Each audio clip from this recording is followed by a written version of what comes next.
Tonight, we're going to talk about several different ways that you, as a local church, as a leader in a local church, can help your congregation to communicate your mission in your local community and beyond.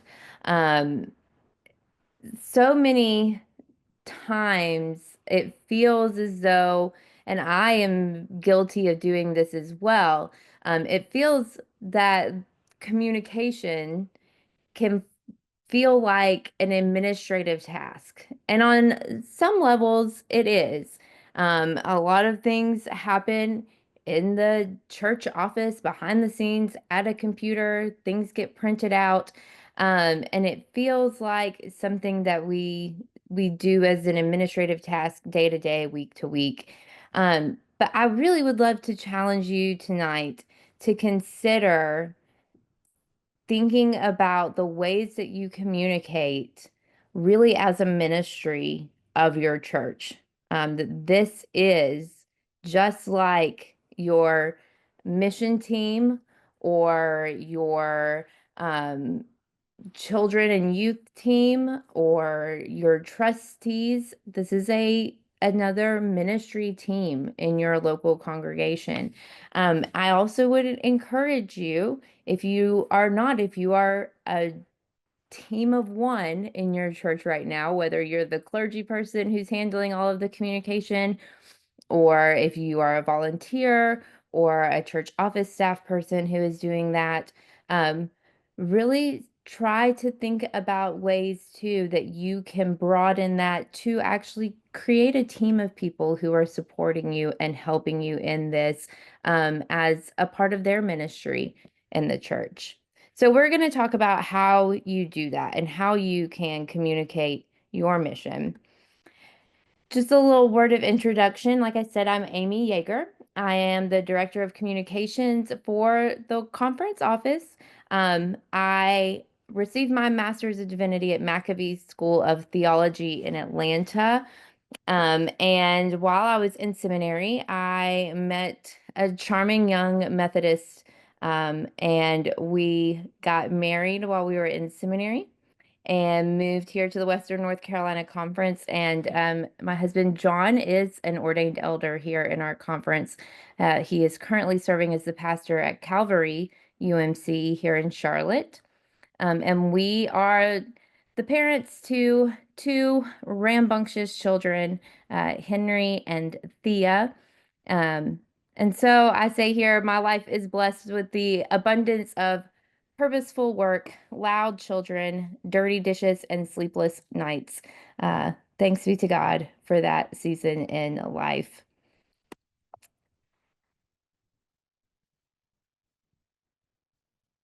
Ryan Dunn works for United Methodist Communications, and I want to share with you as we open this quote from him. He says, "A key component of the early Methodist movement was meeting people where they gathered. Today, we realize that people increasingly gather in virtual spaces. In order to connect with these people, we need to build content that speaks to their individual needs. So I anticipate the questions people are asking in life and then build content that offers insight on how faith and church can speak to those questions." So this is really, we're gonna hopefully give you some few steps and practical ways that you can do what Ryan is saying here. But this is kind of the framework for how we want to think. We are going where people are gathering to evangelize, to offer support, to offer pastoral care, to have missions, and how can we help in our virtual spaces. This is how we want to think about what we're doing. It is, again, a part of our ministry. When we are in these virtual spaces, whether that is on your website or in your email newsletters or on your social media, um, I want you to think about how you are building community in each of those spaces. And as you think about that, we also want to think about what it means to be in community with other people. Um, there are two ways that you can be in community. You can be in community without full belonging, without really feeling like you belong somewhere. Um, Several of you may be a part of a Facebook group where you kind of, what we call, the word that we use is, is you kind of lurk in there, right? You're just kind of like scrolling, you're looking at the post, you're not really engaging, you don't really know the people that are in that group.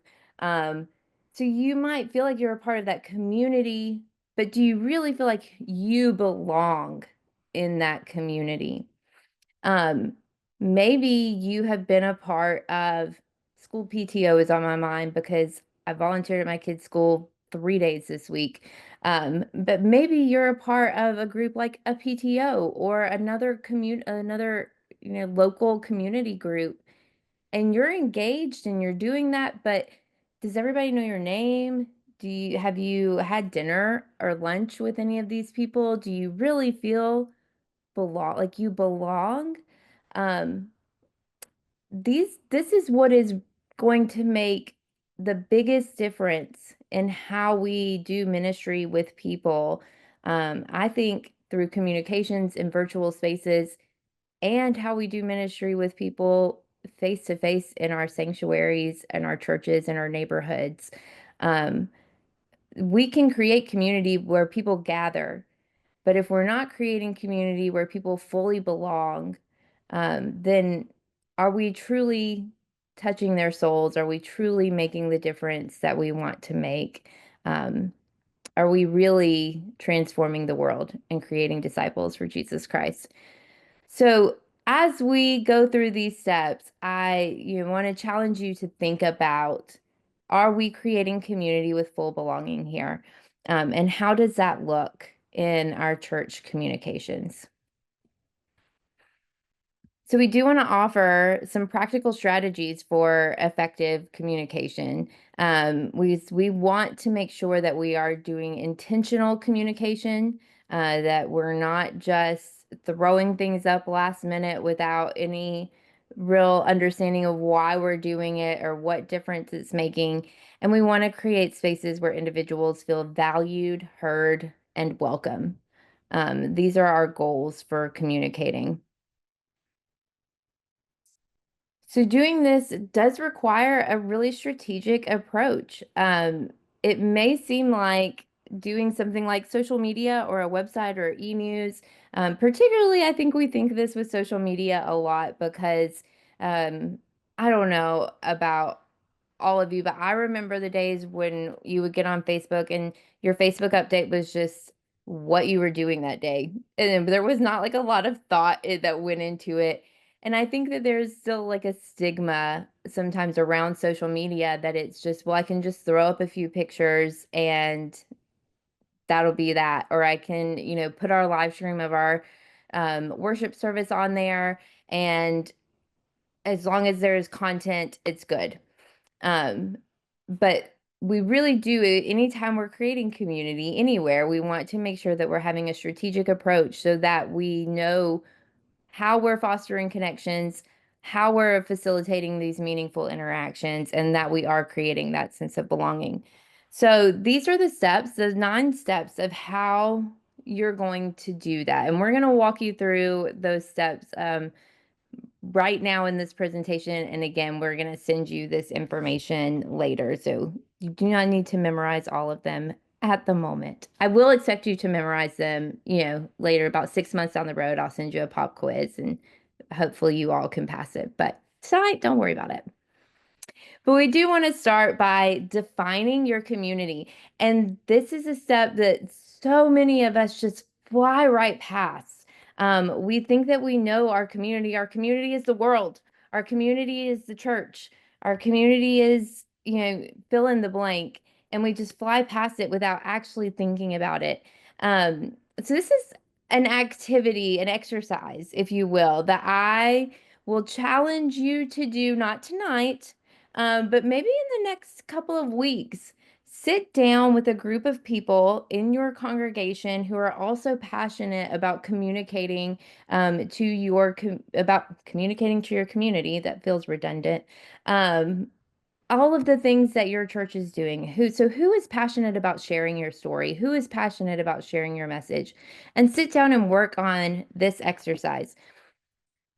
I want you to come up with a group of people that you are trying to reach, not just one person, not just one family, but who makes up your community. And these could be real people that you know and engage with on a regular basis, or they could be people who kind of encapsulate an idea of who you're trying to reach and who you're trying to communicate with. So, what you're going to do is you're going to fill out who these people are as detailed as you can.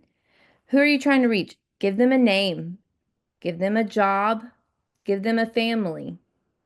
What does a day in their life look like? So if say we start with this family pictured here, okay? And we're going to say that this is William and Susan. That's not her name. Let's give her a better name. It's just the first thing that came to my mind. We're going to say that this is William and this is Bella. And they have their three children who are triplets. Can you imagine how crazy their life is? They probably really need a faith community that can surround them and support them and help them out. And so they have their three triplets. They have Oliver and Isabella and Paige. These are their three triplets: Oliver, Isabella, and Paige.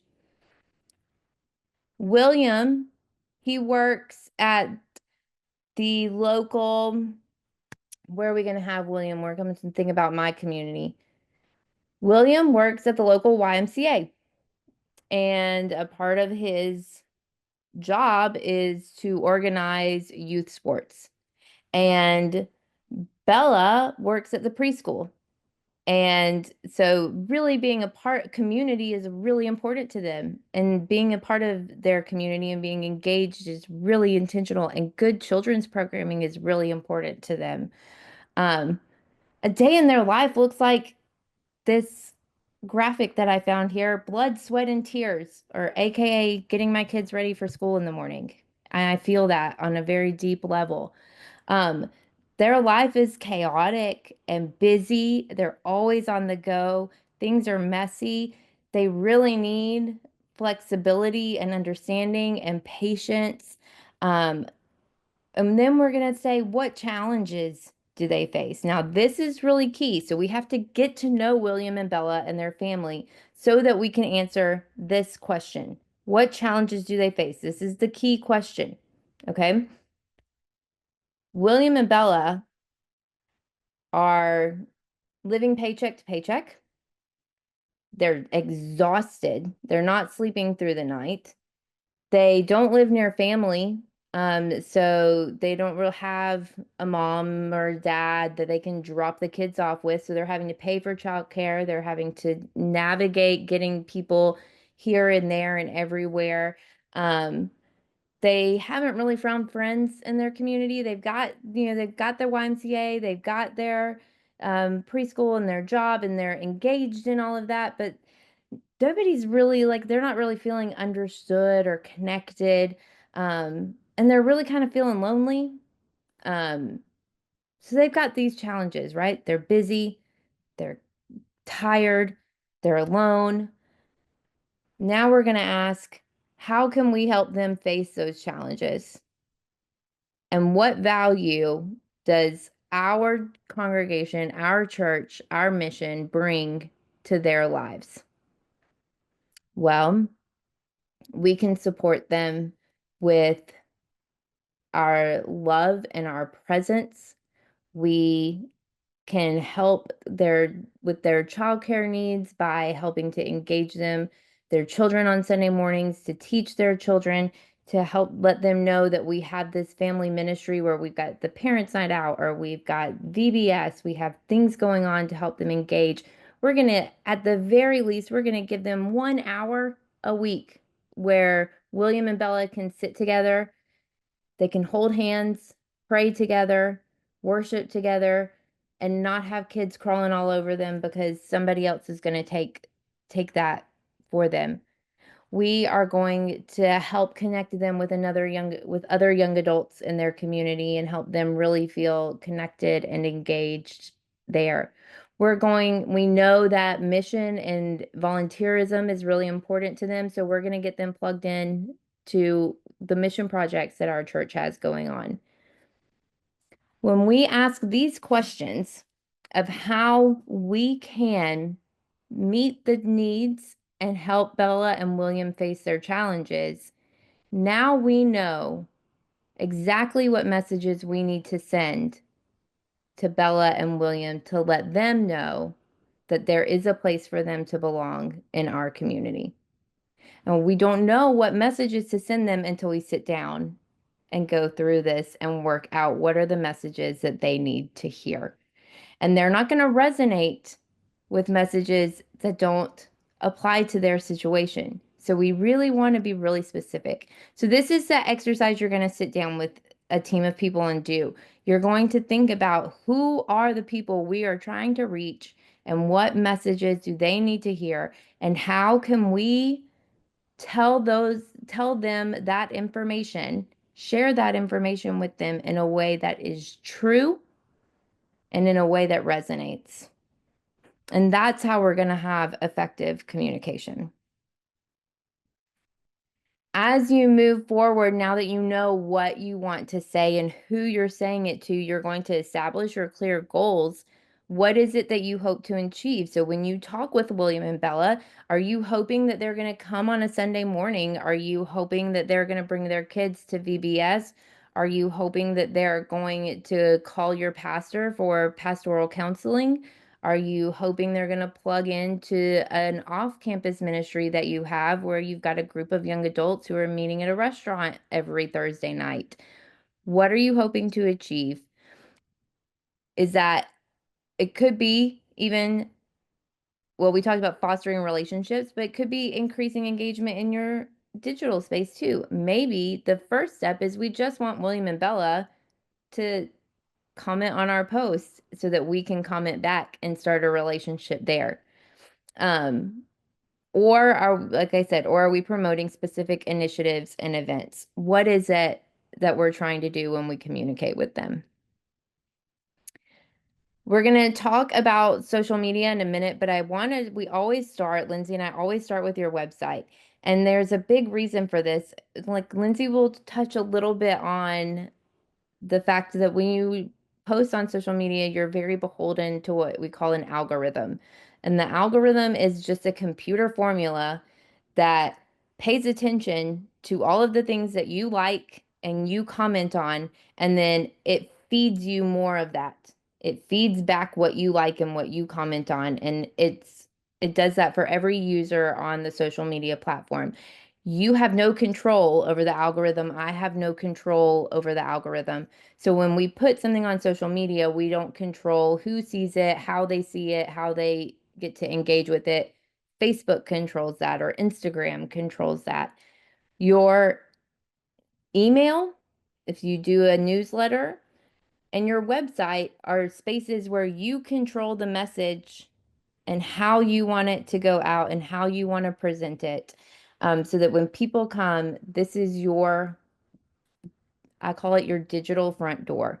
This is where people are going to walk in and meet you for the first time.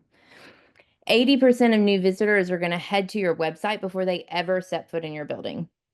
So if you think about when you come to a new town, the first thing you're going to do is Google all of the places around there. And they're going to Google, what church do I want to go to? They're going to go to your website. So this is where you really want to capture particularly new members. We really want to think about being really focused on people who are not already members of our church when we look at our website. This is where we want to make sure that everybody who comes to our website is going to get the information they want to know before they show up to your church on Sunday morning. What is your worship style like? Where is your, do you have a nursery? Do you have a children's program? What are the stories of your church? So this is the big purpose of your website, is to introduce your church to your community.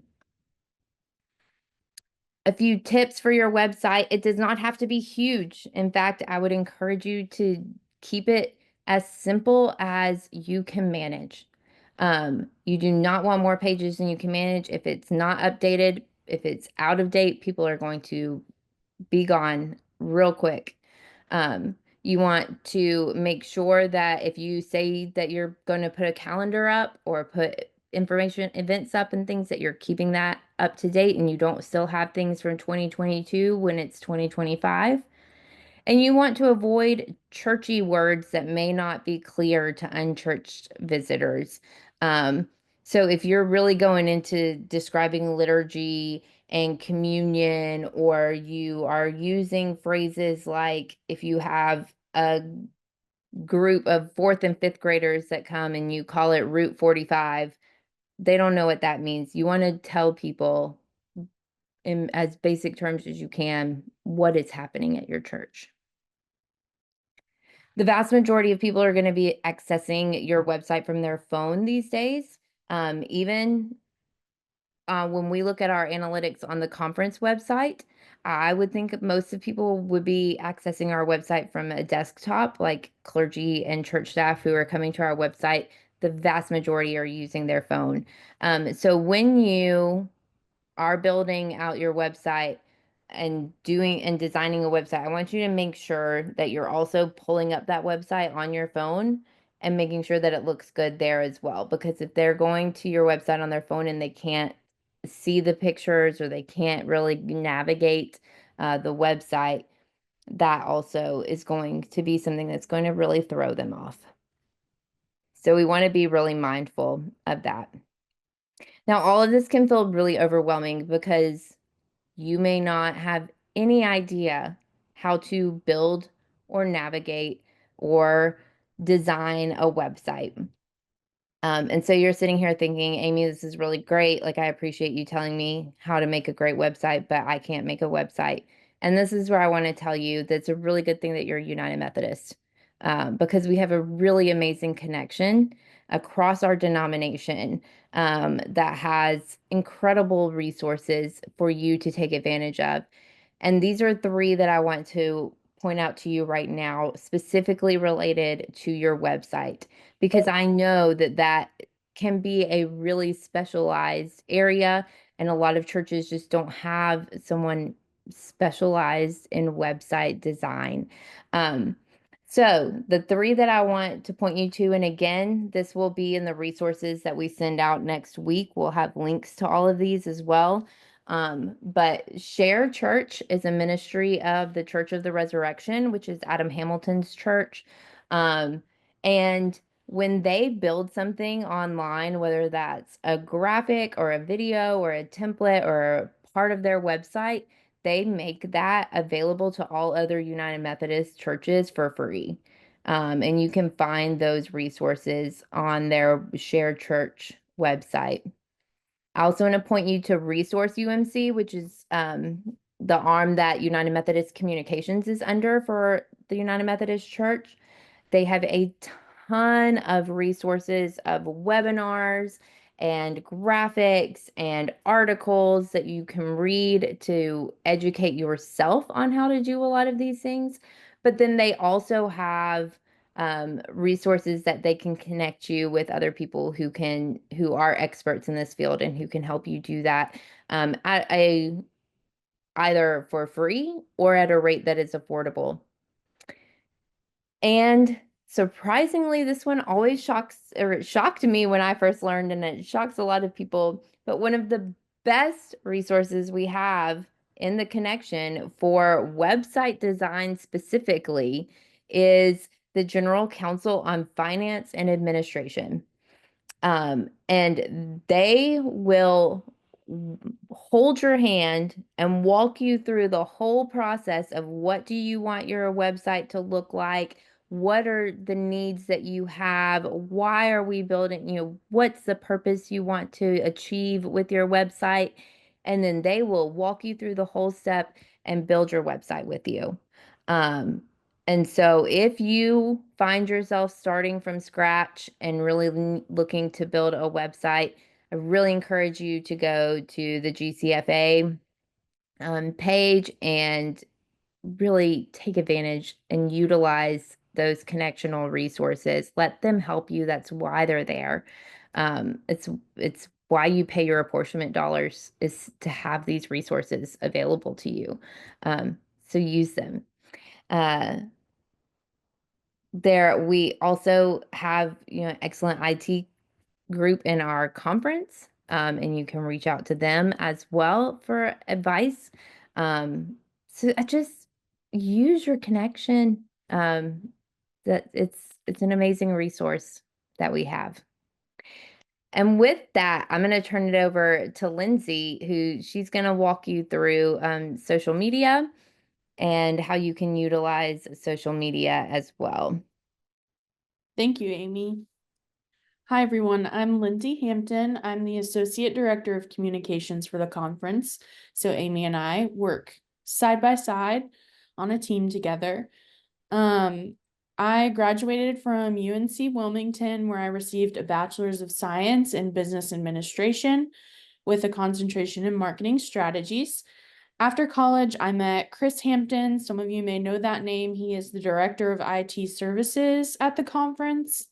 And together we have an 11-month-old baby. Her name is Emma. So I'm going to talk to you a little bit about social media and this phrase coined by Nona Jones, social media to social ministry. So in today's day and age, social media is so important. There are so many platforms, but we're really going to talk about what I call the big three. We're going to talk about Facebook, Instagram, and TikTok. And so Facebook is the biggest social media platform. It is, if you're not on social media at all, if your church doesn't have a social media page or anything, I would suggest starting with Facebook. There are 3.065 billion monthly active users on Facebook, making it the largest social media platform in the world. 51.48% of the US population has a Facebook account, which when you think about it is absolutely insane. So Facebook is huge. There's people from all different generations are on Facebook. You've got, the older generation that's on Facebook, and surprisingly, some younger generations are still using it. Not as much, but there are some Gen Zers that are using Facebook. But you'll find more of the younger generations on Instagram and TikTok. So Instagram is the next one we're going to talk about. They have 2.11 billion monthly active users, with 166.15 million of those users being in the US. And this stat I thought was interesting. People spend an average of 33.9 minutes a day on Instagram, which is a lot. That means, they are sitting there and they are scrolling and scrolling and scrolling for about half an hour a day. So that's something to keep in mind. And then TikTok. I know there's been some controversy with TikTok, especially over the past, couple weeks, but TikTok has 1.6 billion monthly active users, 170 million of which are in the US, which I believe when I looked earlier today, the US is second.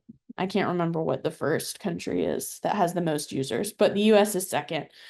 They're quickly becoming the most popular app among those in Gen Z. Gen Zers are currently using TikTok more often than Instagram and more often than Facebook as well. Globally, the average time spent on TikTok is 95 minutes per day, which is crazy. I mean, that's like unheard of.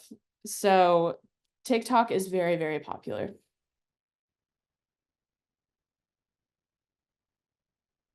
So we're just going back to these goals. I'm going to talk about creating compelling content and then all the way through number 9. So we're going to start with creating compelling content. So you want to develop content that resonates with your target audience that we talked about defining your audience first. You want to think about what resonates with them, what resonates with William and Bella and their family. And what is going to encourage interaction and engagement and participation? Because we don't just want them to see our content, we want them to engage. We want them to be a part of the community and feel like they belong in the community. So in order to do this, we want to use a mix of multimedia formats. So we don't just want to use pictures or just use videos. You want to use lots of different things, a mix.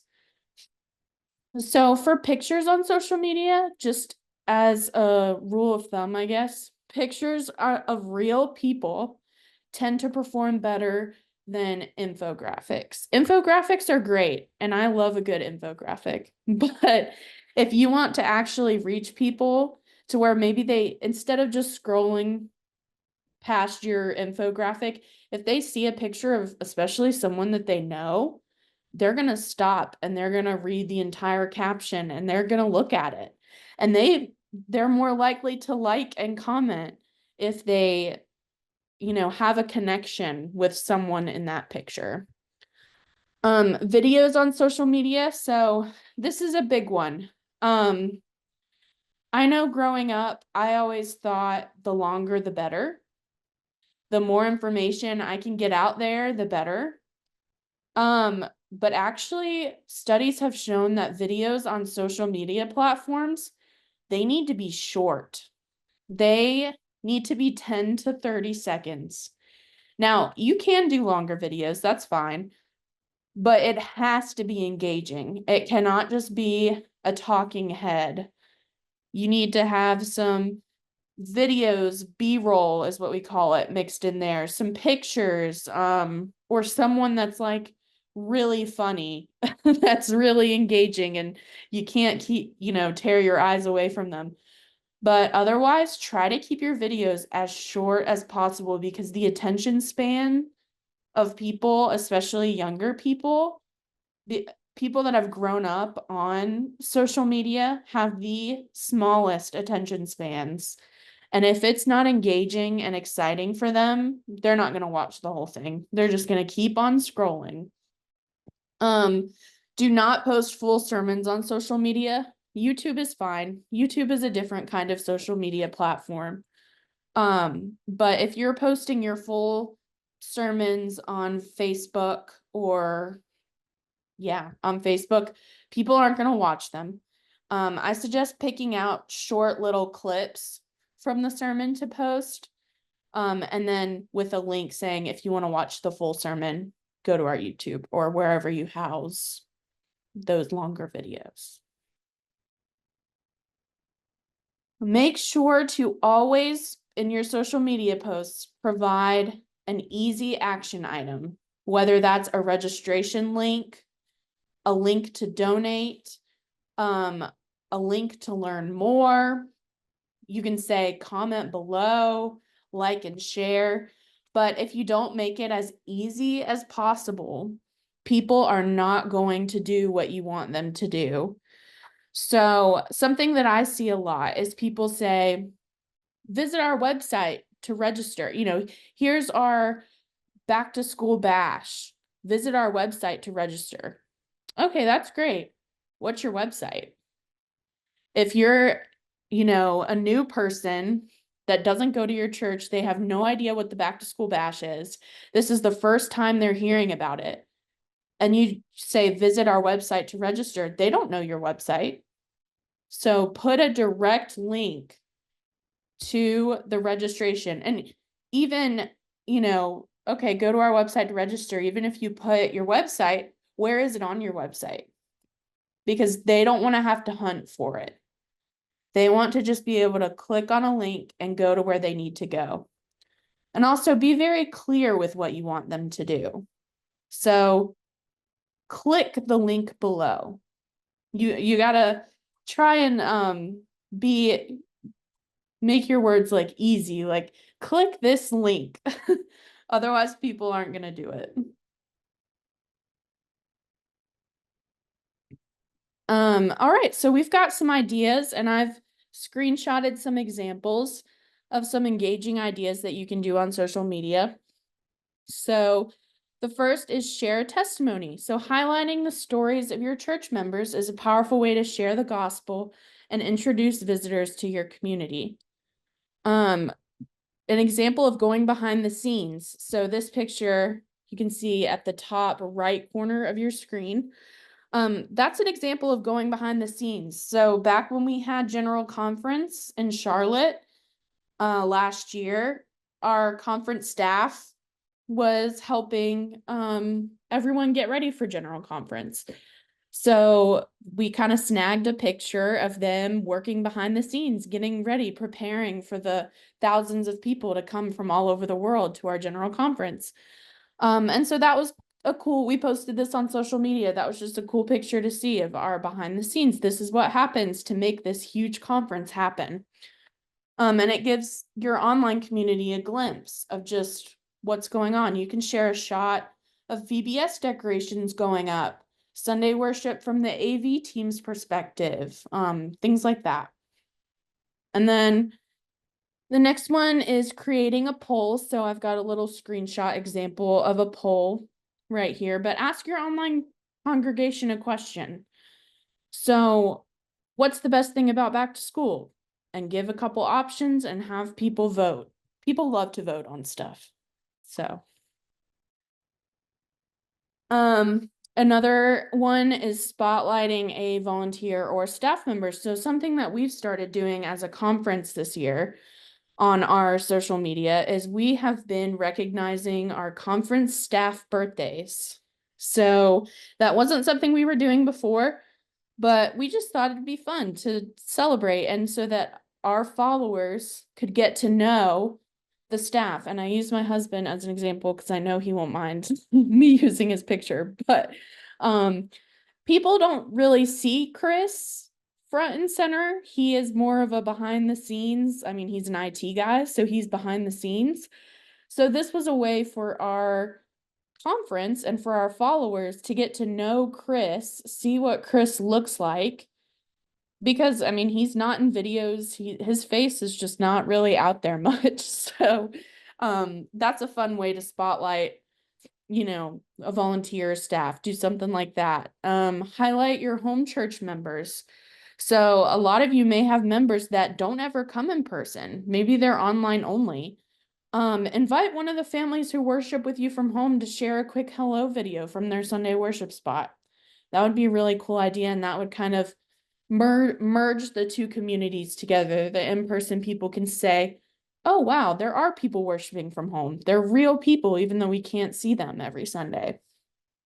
And then help your congregation connect with one another outside of church. So we really like doing these kind of fun questions, especially around holidays. So this is an example of a post we did, Happy New Year, share with us in the comments below, and let's inspire each other to make this year our best one yet. So just stuff like that is always fun. Another one is sharing a playlist. So Spotify and I'm sure other music platforms make it really easy. You can make your own playlist. So if you have some worship songs at your church or something, go ahead and share that on social media. People love listening to new music. Go live and not just for worship. So maybe have your pastor go live from the community prayer breakfast or show some behind the scenes of the office. That's always fun. I love seeing some of those behind the scenes things saying, you may only see us on Sunday, but this is what we do throughout the rest of the week. And it's fun to watch some of those videos. And then also the ask me anything. So people always have questions and people love asking questions. So answering some of their questions can be a good social media post too. The main thing we want to remember is to cultivate a positive culture on your social media and your website and everything online. We want to be as inclusive as possible, and we want to do this by promoting respect, empathy, and kindness among not just you and your admins that are helping run your accounts, but also with the people that are engaging and the people that are commenting. Set clear guidelines for acceptable behavior and moderate your comments, moderate everything to maintain a safe and welcoming environment for everyone. So, I'm going to share some examples of some negative comments, and these are actual negative comments that we have gotten on our post that the conference has gotten on their Facebook post. So, just a rule, never get into an argument with someone from a business page. So, if your church has a Facebook page, First UMC Murphy has their Facebook page. Never from that business Facebook page get into an argument with someone. You don't want, because they don't know who's behind the screen. That's kind of showing, yeah, it's just messy. Just don't do it. If a comment is blatantly disrespectful to anyone, hide it from the page immediately. That's what these comments are. These comments, they see how they look kind of, what's the word? They're not actually there. They're hidden. That's what a comment will look like when it's hidden. So you can read these comments. I hid them from our page because they were not posted in a nice way. They were not posting it to be nice. They were posting it to be mean, and we don't allow that on our page. So, now if the comment is respectfully disagreeing or trying to start a discussion, feel free to leave it up. Again, as long as it is respectful, use your best discretion on when it's appropriate to leave it up or take it down. And if you decide to leave it up, monitor it closely. This comment, for example, we left up, it said, "Thank you for sharing. All of this is very interesting." That's not really a negative or a positive comment. It's pretty neutral. There's no disrespect in it. And so that's something that we chose to leave up. But again, it's all up to you and what you're comfortable with. But if you do decide to leave things up, make sure to monitor it and make sure that the conversation stays respectful. Remember, social media is always happening. There's always things going on all of these platforms. So stay plugged in and engaged. Now, you don't have to be on social media 24/7. I highly encourage you not to be. But make sure to maybe check your accounts at least once a day or once every 2 days if you can. Like and respond to comments regularly, and when someone shares your post, like their share, thank them for sharing. Definitely answer questions if people ask questions, and your community will not be engaged on social media if you're not. So that's something really important. This is ministry. You would never invite someone to a Bible study and then only give them worksheets and photos. You engage. That's what discipleship's all about. Social media is the same way. Even though it's online and not in person, it's still a ministry, and you want to engage with people.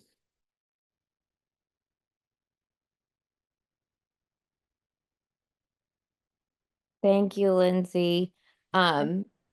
I want to also share, um, not all of your communication lives online. We've shared website and social media here with you guys tonight. But to remind you that you're communicating in all of these different ways when you're doing bulletins, newsletters, when you're having face-to-face conversations, phone calls, your local newspaper, banners, flyers. There are so many different ways that your congregation is already communicating and ways that you can communicate.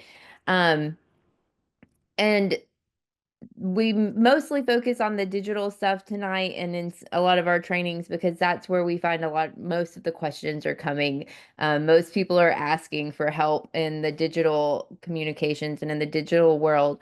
But I do want to remind you that your offline communications are just as important, if not more important, um, because that's where you're really engaging with your local community face to face, what you're doing, where you're hands on. So all of that, exercises that we did about who you're communicating to, why you're communicating, how you're communicating, is your content relevant and engaging and honest? All of those same strategic, practical steps will work for these offline communications as well. So, I encourage you to apply those when you do that. We do have a slide on here I'll show you with a lot of resources. Like I said, we'll send you the slides, we'll send you PDFs and all of these resources as well, but just so you know that is there. Um, and then I want to encourage you as well to share your stories with us because one of the things that we do, Lindsay and I are a team of two, and we are ministering to over 600 churches across Western North Carolina through communications. And we cannot capture all of your stories all the time because it's just not feasible. But we want to hear your stories. We believe in the power of your stories. Um, and we want to be a resource where we can be that megaphone for your stories, where we can share your stories across the conference to other United Methodist churches who can be inspired by that. We also want to be your megaphone into the secular world as well. And a lot of what I spend my time doing is pitching stories to newspapers, radio stations, and really trying to get our stories out as far reach as we can about the good work that the United Methodist Church is doing. So when you have stories in your church that you feel like are really demonstrating how you are being the hands and feet of Jesus in your community, please share those stories with us. We don't know what's happening unless you tell us, but we want to help you share your stories. We also want to help you feel more equipped, and tonight is just like one drop in a giant bucket. But one of the things that we are committed to as the communications office this year is to helping to train our local congregations to be more effective in their storytelling. And so we do have workshop opportunities that are coming up. I don't have all of those specifics yet, but please pay attention and look out for those opportunities coming this year. The topics that we know that we'll be focusing on, we'll have at least one workshop for each of these, will be podcasting, which is another digital communication we didn't have time to touch on tonight, but is just booming right now. So that is another way that your church can tell your story. Graphic design and making that easy and accessible. And then a workshop on storytelling and the value of that and how to do that. So please look for those resources coming up this year. The slide will be on there as well. You don't need to write all of this down unless you would like, but here it is. And our inboxes and our phones are always open and available to you. So if you have questions or if there are ways that we can help you, please reach out to myself or to Lindsay. We that is something that we're just really passionate about, is helping our local churches to be better storytellers and to be better communicators of their mission. So if we can help you, please let us know.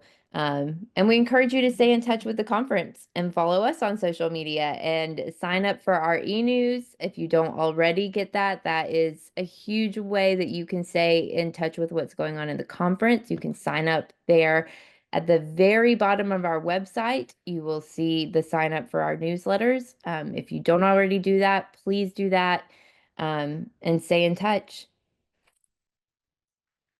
It's 6:53. It is not all the way at 7 o'clock yet. So we have about 7 minutes where I could take a question or two. If anybody has any questions, please feel free to either put that in the chat or unmute, and we can answer a few questions.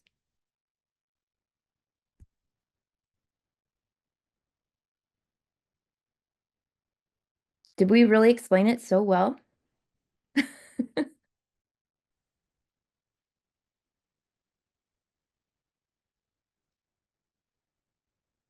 have a question. Yes. I saw like you have insisted on the use of technology, but I wonder if you remember that we have in the community mixed generations. Some have no access to technology and who can use it. How do we have a community with them as well if we need to be inclusive? That is an excellent question, and thank you for bringing that up. That is something that we have been talking about for a few months on the conference level, because the vast majority of our communications coming out of the conference is happening digitally. And that was something that was brought to our attention last year. Was that with a lot of the communications about general conference, there were several people who weren't getting all of that information. Um, and I wish that I had a really excellent answer for you right now. Um, but what I will say is just to be honest and transparent and say that that is something that we are wrestling with and trying to problem solve. Um, from for the amount of mass communications that we do out of the conference, it's a matter of resourcing, printing. We're also trying to be very cognizant of our responsibility to environmental care and creation care and how often we print paper resources, the cost of shipping and mailing. So all of these things are things that we're trying to balance out as we figure out how to be better communicators, in ways that speak to a diverse audience with diverse resources and experience. Um, I will say at a very local level, again, just that reminder that you do have offline communications that you are probably participating in every week. Again, with like your bulletin is a source of communication that you are providing to your congregation. So, what are you putting in your bulletins? Why are you putting that in there? Who are you communicating to? Are your messages getting received there? Do you have a print newsletter that you do for your church is an option, as well. Um, and additionally, thinking about are you helping to give your ministers and your leaders some key messaging that they can share when they're meeting with people and those kind of reminders. Um, so those are conversations that you can have with your clergy and your church staff or your lay leaders as well, that when they're engaging with visitors or the community, how are we communicating face to face? So, communication is just so broad and so vast that we really want to think about all of those different options. Um, but I really do appreciate you bringing up the question because it is a challenge, especially as so much of our world moves online. People are, it is a gathering place, but it's also a place that isolates people as well. And so we want to make sure that we're being responsible with how often we encourage people to go on to social media or to be on screens. So it is something that we're wrestling with. Thank you. We have a question in the chat about copyright. With sharing the music on web pages, do we no longer have to be concerned with copyright laws, or does this apply here?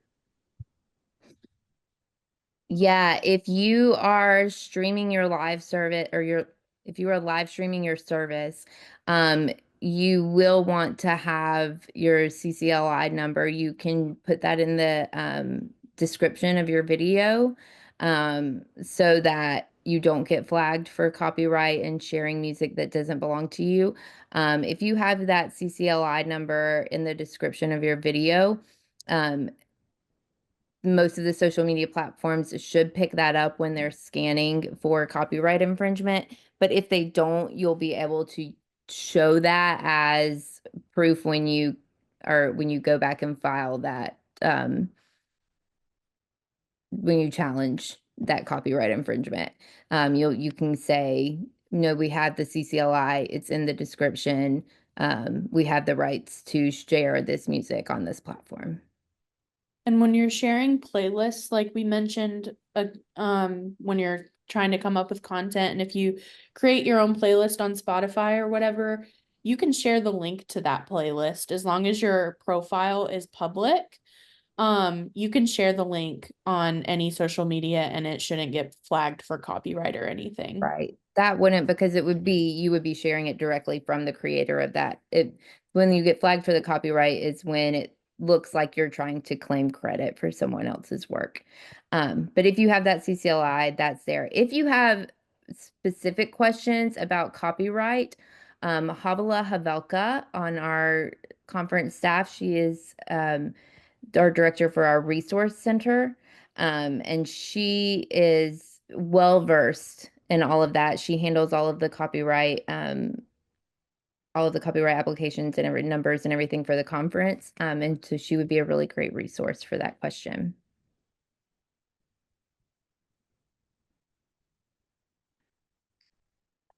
I have 7 o'clock. So we are going to say goodnight. I am so grateful for all of you for being here. It is always encouraging to see how many people are really interested and passionate about communication and communicating in their church and in their community. And so this is just a really great way to lift mine and Lindsay's spirits to see that you are all here, and to remind us all that we're really partners in this. And so I thank you for your attention tonight and for your ministries in your church. Again, we will send out the resources and the recordings. And if you do have any questions, please feel free to reach out and connect with us. We're happy to be a resource for you. Thank you all so much. Thank Have a you great all. night.